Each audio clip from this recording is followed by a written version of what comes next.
Alright, so I'm back and we're going to do another rant of the week. This is going to be my top 10 list. I got it all written down. Of what my opinion. Now this is just my opinion. This is not fact. I don't want, you guys will all have your own opinions of it. So before we even get started, I want you guys to post down your top 10 worst third-party companies. And again, this is not fact. This is my opinion. Everyone is entitled to their own opinion. So if you guys disagree with me, let me know, and let me know why. And then tomorrow, I'm actually going to be, I'll still call it Rant of the Week, even though technically it's not a rant. I'll be doing the top 10 best third-party companies, in my opinion. So, the one company, and I'll explain this in my next video too, but the one company that is not on this list is Fans Toys. And the reason for that is I don't have any of their figures. As a matter of fact, of all the both the top 10 worst and top 10 best, I have products from them, or at least I've had them in the past, and I don't have any Fans Toys. So I hear their Shockwave's great, and that's awesome, and I hear their Slag is awesome, and that's awesome too. I plan on trying to get Slag when I can, so hopefully I'll be able to have an opinion, and they may or may not. Either way, they're going to be on one of the lists. If it's as good as they say, it's going to be pretty high on my top 10 best list. If it isn't very good, then it's going to be pretty high on my top 10 worst list, because one, hype, and two, cost. I mean, it's a $200 figure, so it better be damn perfect. I will be judging that one with a huge, I'm going to dissect that figure pretty much. Anyway, and there are actually two companies on these lists that have made it on both lists, and I will go through why they're on both lists. So the lowest scoring on the best ones are actually the highest scoring on the worst ones. So, I'll go through why I rank these things where I put them. So, number 10, because I'm going to go from 10 for the worst and the best, 10 being the least of the worst, and number 1 going to be the absolute worst. In my opinion, again, my opinion, not yours, not the general consensus. This is my opinion with the products that I've gotten from these companies. So number 10, iGear. And the reason why they're on this list, even though I love their Seekers, and their mini-bots have been doing pretty good too. The reason why I put them on this list, that's better. The reason why I put them on this list is because they have made some pretty big stumbles along the way. Their first releases was just a downsized knockoff, which I mean, don't get me wrong, Faith Leader was great, looked good, and they repainted it in every color imaginable, just like Hasbro did. It was a good idea, but at the same time, it's still just a knockoff. Their Sharkticons were horribly delayed, even though everyone says that they're great. I don't have them, but I mean, they were announced years ago. I want to say at least 3 or 4 years ago, and they finally came out with them, and it's like, really hope those were worth the wait. But also their mini bots, where some of them didn't quite look right, figure-wise and paint-wise, and then quickly they released the correct color scheme. That was kind of a dick move, I thought.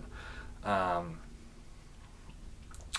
the quality control, like the Cosmos I had, just riddled with quality control issues. Their Nemesis Leader was riddled with quality control issues, and I did have him.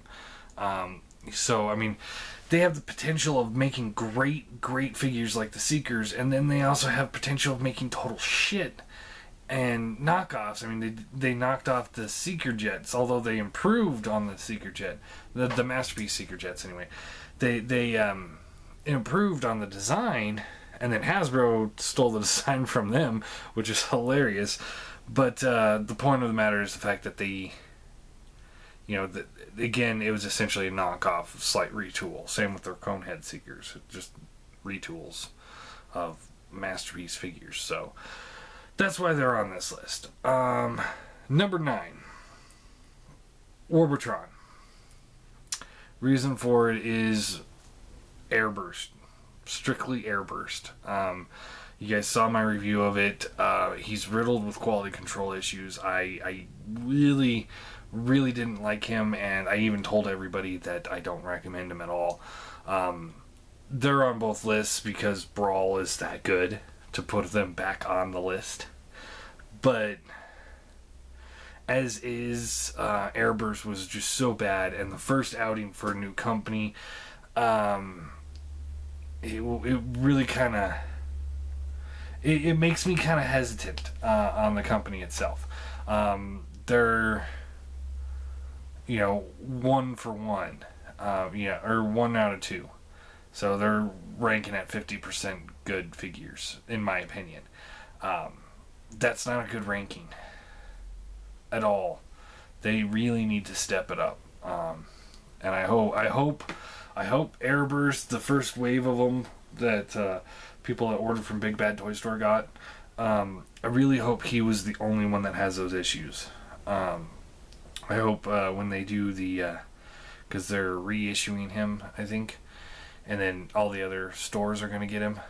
So I hope he gets all the corrected issues, or issues corrected, and nobody else has to go through the same issues that I have. The wheels smearing off, basically, the hands grinding up, wings with all the stress fractures from transformation, all of that. Just so hopefully they'll get better. Number 8, Make Toys. I didn't really want to put them on the list, but or on any list, but the problem I have with them is what I said in the What the Hell Make Toys video. Their decisions as of late have been really kind of questionable. Why to continue with certain decisions like Metroplex. I know they're playing on their City Bot scale figures. They're Swerve and Gears when Hasbro's making them, and iGears made them. Although theirs are the most superior looking of the sets, it's still like, but also the Fallen. I had so many issues with that figure. Just kind of like, I'd move his arm and they'd fall apart because he was just a big parts former, and I hate that. Sometimes parts formers work if you're done right, and he was not done right. They're Nova Prime, which on the surface was a great figure, but now they're repainting. They basically have knocked off Reveal the Shield Optimus Prime, which is just total shit. I mean, that's really crap that they did that. I don't think it was necessary. I understand it for that one because it didn't have the right color scheme, but now to repaint it 100 times to fit their previous releases for a figure that's not that hard to find is just, it's... Speaking of parts formers, number 7, Perfect Effect. Now, don't get me wrong, their figures look great in robot mode. I like their reflector, but once, they're so small, and I wasn't a huge fan of the tininess of them. I think they should have been a little bit bigger. But the amount of parts forming that it has to do to go from camera mode to robot mode is ridiculous.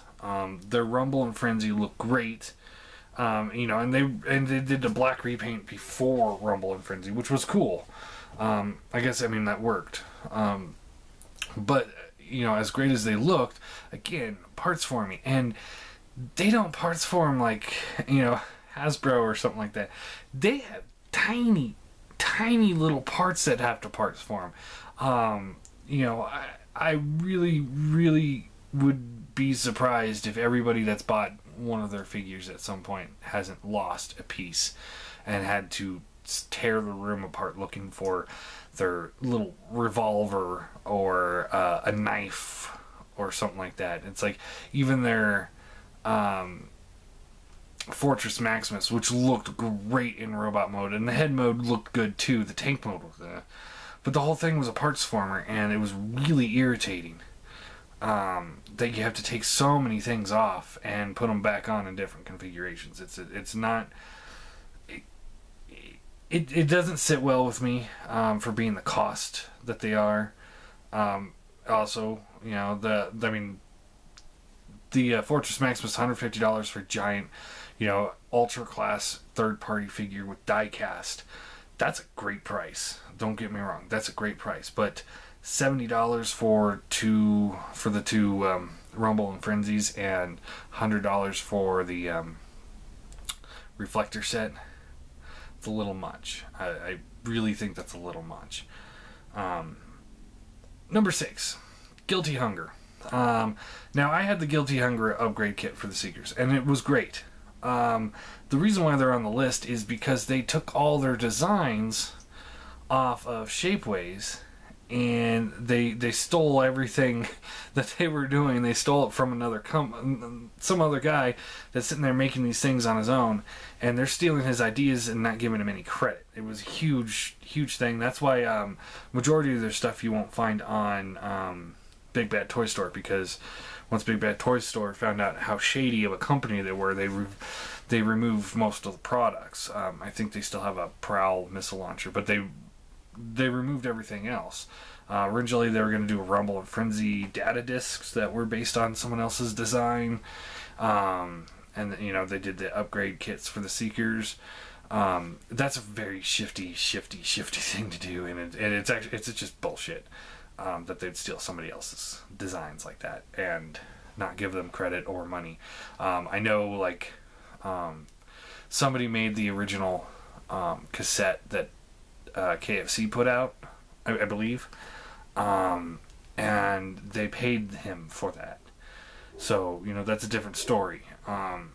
So, you know, if a company takes someone else's, a customizer's idea and makes it into an actual figure, and they pay him for it, that's great. That's awesome. You know, that makes it seem like, you know, for us customizers, be like, all right, we have a way to do it. Like Ecoformers, who did the upgrade kit for the Fall of Cybertron Bruticus. You know, he got paid by X-Transbots so that they can release the figure. So, you know, that's a great idea. What Guilty Hunger did was not so great. Number 5, Head Robots. Now, here's a company that when they first came out, they were awesome. You know, they made these head robots. Let's see, one of their first releases was the Universe 2.0 Walmart exclusive hard head, which was a repaint of 2.0's Onslaught. They made like a replacement head for it that was a headmaster, extra guns. Great idea. And then they also, you know, took it a step further and made it compatible with the G1 headmaster. I mean, that's great. I love that. That was great designs. And then, you know, they kept going with that. They made 2 different upgrades for the 2 different bludgeons, and stuff like that. They kept repainting them to use them as different styles figures, which was cool. And, you know, they even teamed up with Repro Labels to release sets that would have the appropriate stickers from the get-go. And that was great. The reason why they're on this list and why they're number 5 is the fact that what have they really done lately? I think they made they're making a couple upgrade kits mostly for figures that were exclusives. And, you know, who's that catering to? Just the people that like third-party figures, that buy them to do upgrades like that just so happen to own like BotCon exclusive figures. That's really kind of bad business there. I really wish they would have continued with their headmasters. I mean, they even made the little Cobra headmasters that were able to work on like the G1s and most, some of the newer figures. But so there'd just be replacement drone heads. Those were great ideas. I really wish they would have continued with stuff like that. A long time ago, they announced that they're going to do a mind wipe from the Revenge of the Fallen mind wipe figure. That would have been great to see. I would have loved to have that. I mean, it would make it. A lot of times, they were like $15 to $30 for their sets. Which was a great price, especially when we're talking about we're upgrading a Hasbro figure that you can go pick up at a store most of the time. So you're spending like, total like, $50, $60 on, a Voyager class headmaster that looks pretty accurate. The bludgeon kit was amazing. But instead, now it's like kind of, they fell into obscurity, and it's, that's why they're on this list. It's like, I thought this company was going to go somewhere, and they would have been an alternative to having to buy like the Toy Worlds and Fans Project Headmasters. But now it's very clear that they're not, and they're pretty much done. Number 4, Impossible Toys. Here's a company that, when they first came out, they made like the Quintessons. Great figures. Although, the paint scheme was a little off. They could have done a little bit better with that. But those were great. Or at least the first few of them were. Then the quality started going downhill very quickly. Like the Quintesson Scientist. The fact that he has no posability when the Executioner did. And the Bailiff did, but he didn't. And the quality was just kind of steadily going down. Their design elements were steadily going down. I really was disappointed with them. Then their Alicons came out, and those were okay for the $75 or something like that they came out for. What was irritating about that is that they quickly came out as troop builders as well for $50. It's like most companies hadn't even finished unloading their original stock of these things, and now they have a second set of them that's cheaper. There's no way that anybody's going to be able to sell, the Alicons for $70 when they're supposed to sell the other troop builder Alicons, which, as far as I know, was exactly the same, for $50. I mean, it was a very stupid business move on their part. Then they did the Tetrajets, which they really should have tested the market first and just released 1 or 2. Instead, they released 7 all at once. The Starscream, Thundercracker, Skywarp, Ramjet, Thrust, Dirge, and Sunstorm. They should have started with like Sunstorm, because here would be a Sunstorm that nobody had in a mold that nobody had.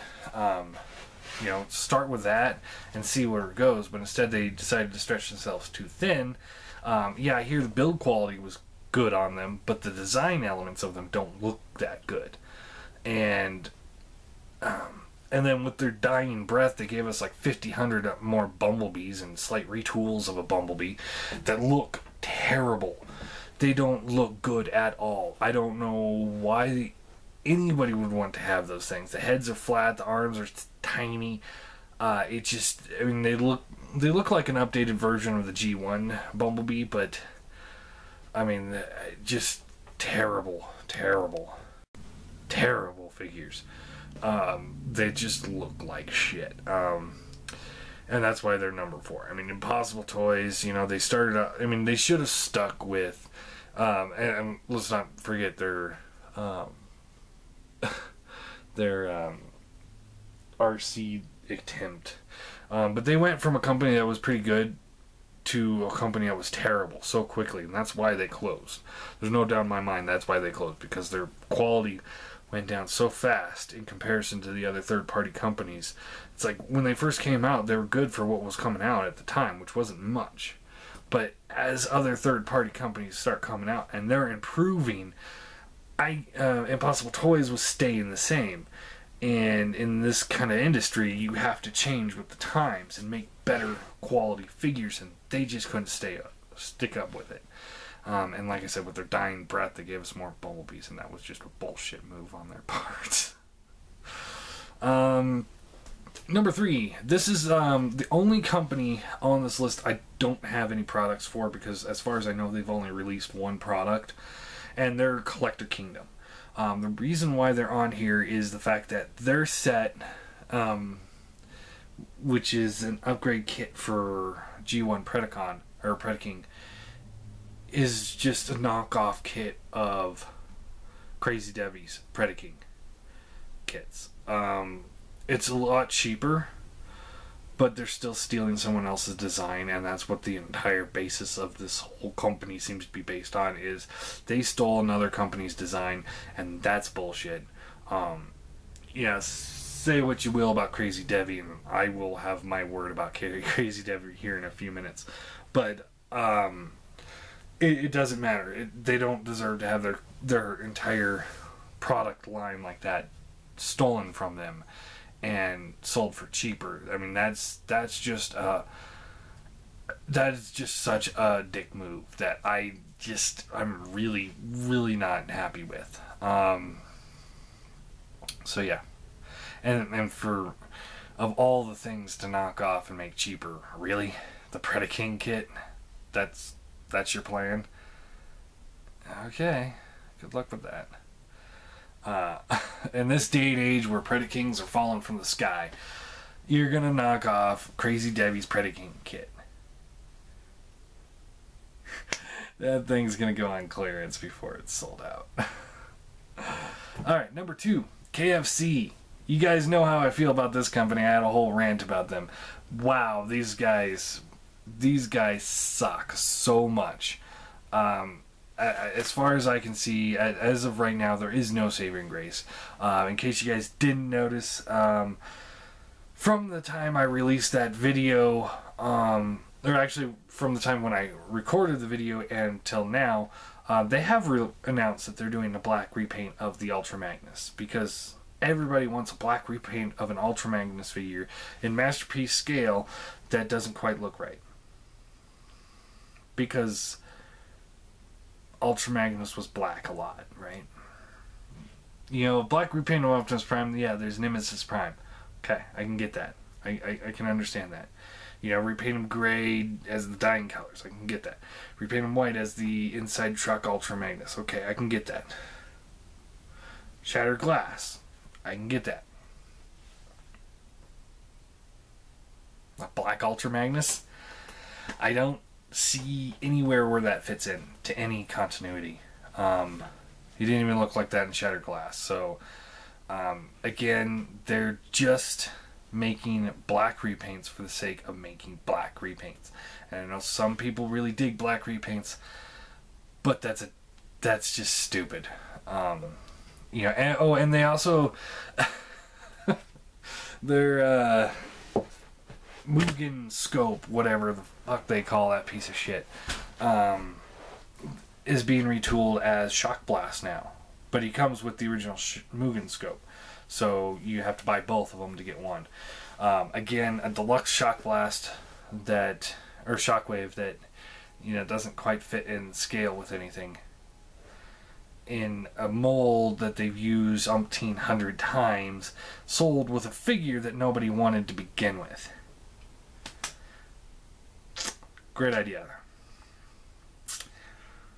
Wow. It just wow. And it's like, the fandom was really split when that thing came out. I know a lot of people were like, ooh, that looks good, let's get him. So then there's the handful of people that have him, and then there's the handful of people that really didn't want anything to do with it. Now, of those people that didn't really want anything to do with it, if they want the Shockwave figure, they're going to have to get that figure anyway, which is going to leave a really bad taste in a lot of people's mouths. To the point where, you count me on that list of not doing it. And then the people that are like, ooh, that really looks good, but they already have the Mugen scope. Now they're going to have two. Because that's how they're going to sell it, is in 2-pack. I mean, that's just such bad business.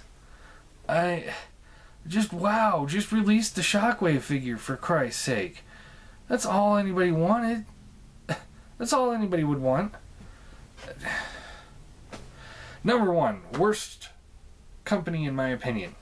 Worst third-party company in my opinion. Crazy Debbie.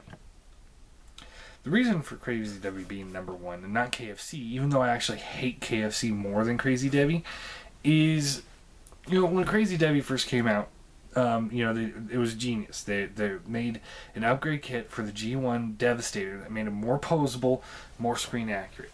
A lot of people really liked it, and a lot of people bought it. I bought a couple of the upgrade kits for it too when I had a G1 Devastator, but after I sold it, I was like, I'm not going to do it again. Not when I had the Make Toys Giant, and now TFC's Hercules. So it was a great idea at first. Then they did a couple other things, like they made the ball sack for the Revenge of the Fallen Devastator. Yeah, that's great. But then they did the Predaking kit. It's really, really hot here. I'm actually sweating like crazy. But then they made the Predaking kits. The first one was a head, which looked great. Don't get me wrong, it looked great. But when you put it in that little piece, because it's a peg that's slid inside this little slot, and if you actually, once you put it in there, if you actually take it out and look at it, you're actually warping the plastic in that slot. I did have this, I can say without a doubt, it did warp the plastic a little bit. So there's notches in it. Then there's the wings. You can watch Optobotanist's review on the wing kit. That the original Predaking's wings were softer plastic, so they're kind of pliable. So when you put the wings on them, it would actually shred the plastic on it. So then they released hard plastic things, but you have to dismantle everything and put it back together to get it in there. Then they did the the shoulder cannons weren't too bad, although they were hollow and kind of kept falling apart on me. But because of those and the wing kits, they made a new connector port into Razor Claw's back from Dive Bomb's wings. Okay. Problem with that is it was a little bit longer, but also a little bit fatter so that it fit in there and stay. But as soon as you put it in there, it actually snaps the connector port on the inside of Razor Claw's back, so you cannot go back to the regular wings and make that work. It will not fit in there properly. Then there's the they did the foot plates, which made him actually a little bit taller, but really goofy because one of the legs kind of stretched out a little bit more to make it even. So you had like one thick, bulky leg and one kind of thin, sickly leg. Then the hands, which I couldn't keep the fingers on because they kept falling apart. They made that sword, which looked great. I'll probably buy another one of those just because it's a big sword. And TF Source has it as a point rewards. So I'll probably get that as a point reward at some point. Just because it's a big sword and it has a 5mm port, so I can give it to anybody. I mean, why not?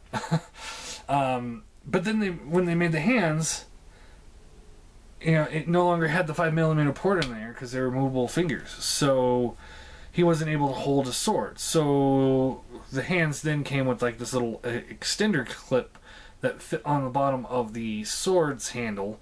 But if you put it on there, you can actually see the plastic crack down the middle.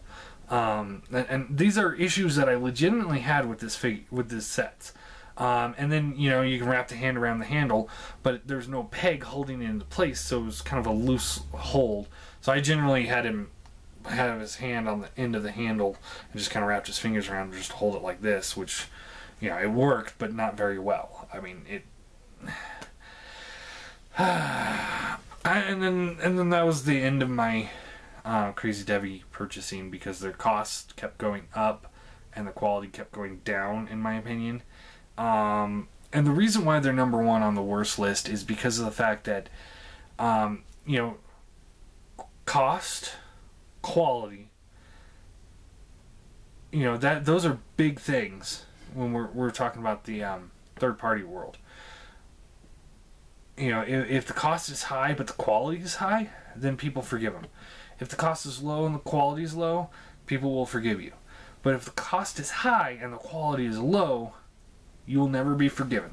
I mean, but the thing that puts them above KFC, because KFC has a high cost and low quality as well, is because Crazy Debbie does permanent damage to irreplaceable figures.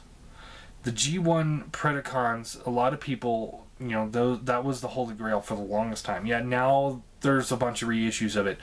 But, you know, like, watch Optibotimus's review of it. You know, that was, he says, you know, how he got it and why he has that Predaking kit and how much it means to him, that it, and now that it's ruined, you know, he was pretty upset about that. And, you know, Predaking was always my favorite of the G1 combiners, hands down, my personal favorite.